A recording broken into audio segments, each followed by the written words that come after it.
กลึงเปิดนี่กระดเท่าเราแต่เยอะอย่างนี้กระดเท่านะอย่างนี้แต่กระดเนี่ยความมีกระดอันในใจก็เหมือนต้องถามไปเรื่อยๆใช่ไหมพี่แต่แปะมากาวใส่ไส้มันก็สมเด็จพระอ้าวสวัสดีทุกคนครับไก่งวนเอาไปในมันก็เดินทางถนนนะปวดกกชีถนนนะเซมกกที่ท่าขนุนนะงวนเอาตีกลึงพระแบกก็สะพายไหวในเนาก็ภายในวอยในเนาก็นะเมื่อแบกก็รอแต่บริษัทเปิดสมิฮอดนะไก่กลึงเปิดก็มุจอนะไอ้อย่างที่ในมันก็สะพานลงปูสายนะเด็กกกชีปัสเซนเลยนะไก่กลึงเปิดก็มุจอนุราตะเยอะโอ้ยไหลปลึงปกติเชยเนี่ยก็ได้เชยแล้วนะตลาดริมแควเมืองท่าขนุนนะอันnào tiếp theo này nó tàu cái nào thì nhỉ ngô hay sau thì nhỉ lon mà xong pin nó bát nó nhỉไอ้ปั๊มnàoไปnhỉตลาดในไหนมาnóแฉเลยnhỉ ngô hay sau ngôต่อที่นักท่องเที่ยวเด็กเลิกมาที่nhỉ nhìnตลองปะปาดปั๊มnàoนะปั๊มก็สะพานม้วนก็ไม่ได้นะปั๊มก็ตอนวังแก่ก็ไม่ได้เราแต่เยอะngô hay sau ngôต่อตรงที่อันnào tiếp theo họ đãนะมูเชียมูซองไหนมาละกับไฟก็มาแน่เชียในแล้วนะเราต้องที่ป่วยมันก็งูใจตาตาวแต่ที่ป่วยเกล้อไปต่อยที่ป่วยแต่แอร์ก็ตอนนะแต่อย่าตอนนะเจ้มันก็ตอนจอนะไก่ตอนที่ป่วยกวาดเปิดกับมูจอนของเราแต่เยอะไก่ปากเล่นกับมูจอนนะ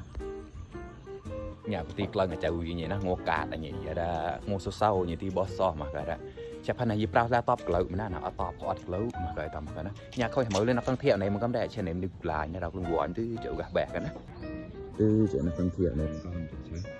เรามีเงี้ยใส่ๆกันเนี่ยชนแชร์ตึงวันเอาธรรมดาแต่มีเรื่องเอาวันมาตึงยิ่งมากเลยนะ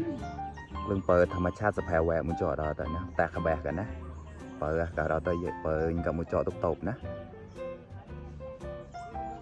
กลองตายกลองเจอตึกเรื่องวนเกิดมานะเนี่ยนักท่องเที่ยวแต่เลยในมันนะเราดึงกอกเรื่องวนในมันก็มีไงเนี่ยอุกเรื่องในมันได้ก็นอนชื่อหมู่นายนะบอสกอกก็ในnàoนะเปิดจ้ะเราที่ตีตอนตัวนะกวาดกับมุจอเราแต่ใช้งอกาดมันใหญ่งอกาดตัวงอกาดได้กลึงเปิดกับมุจอนะเราอยู่ที่แบกก็เลย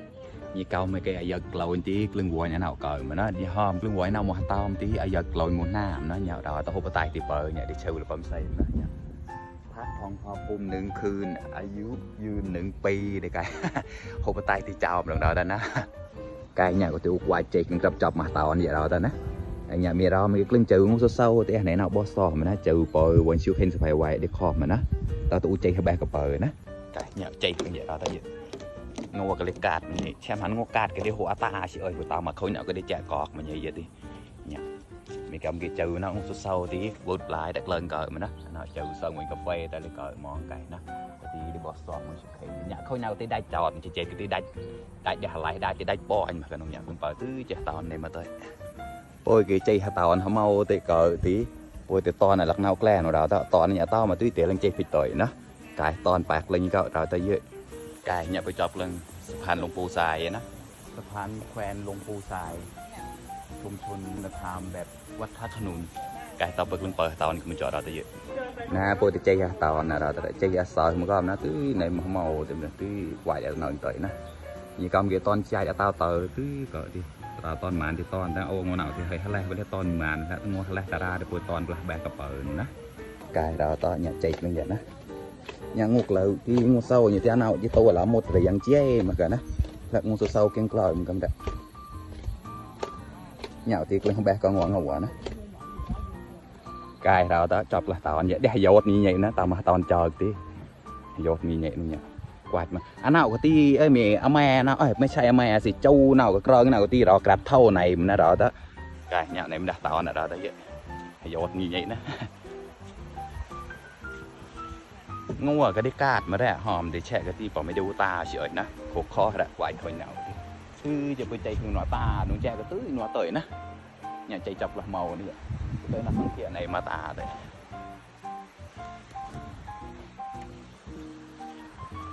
túi chỉ ra gạt thầu nữa chỉ túi ra gạt thầu hơn mà đó đó trời là wow bè cặp bờ nè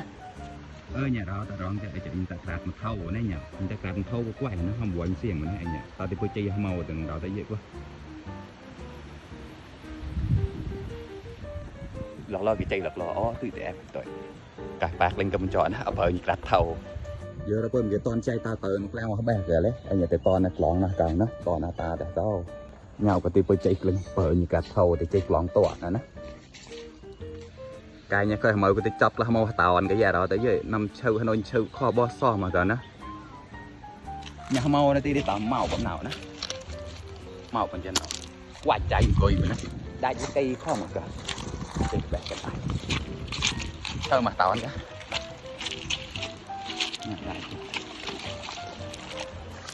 เย็นมากครับสดชื่นครับก๊อกมากระไรจะน่าเราเพิ่งตัดเท่าได้ก็แกล้เราได้ยินนะอันนี้ทำอะไรครับพี่อันนี้ทำอะไรครับลอดทองอ๋อถ้าได้มันแล้วมันจะเป็นแบบไหนครับพี่อ๋อมันจะเป็นไอเม็ดเรืองๆใช่ไหมโอ้เหงาเราตัวเยอะหมอวันได้ฮะเป็นคนมอญป่ะเป็นคนอะไรอ๋อเป็นคนทวายเหงาเราตัวเยอะเปิดใช่เหรอnhẹ thâu đi địt này nè anh nhẹ đi gạt thâu tới bầm nào nhẹ đào tới cùng pòi ngầm chọn á tôi giờ tới đào tới dưới gì cầm cái cỏ thâu tới lên gạt ở nào cỏ mà nó nhà đào lên gạt thâu dưới giờ nhà đào lên pòi lên này mà nó nhà màu đào lên gạt thâu này mình xóa ra không trả lẹm đào tới dưới mình chạy qua hiện xem nhà cơ này cái nhà hoài đấy nè mình tại này mà nào nhẹ mình gạt đạp mà nhẹ tao thì cái pòi ngầm chọn là như vậy rồi nhà bờ đó tên đẹp đạt này tay lấy cây không mà cả từ bè siêu xe cái bữa đó tới dưới cái cờ thâu nhỉ nhỉ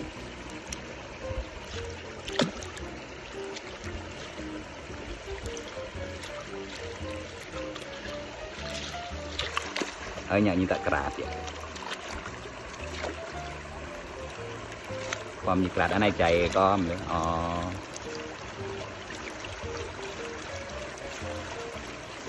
ต้องถามไปเรื่อยๆใช่ไหมพี่อ๋อ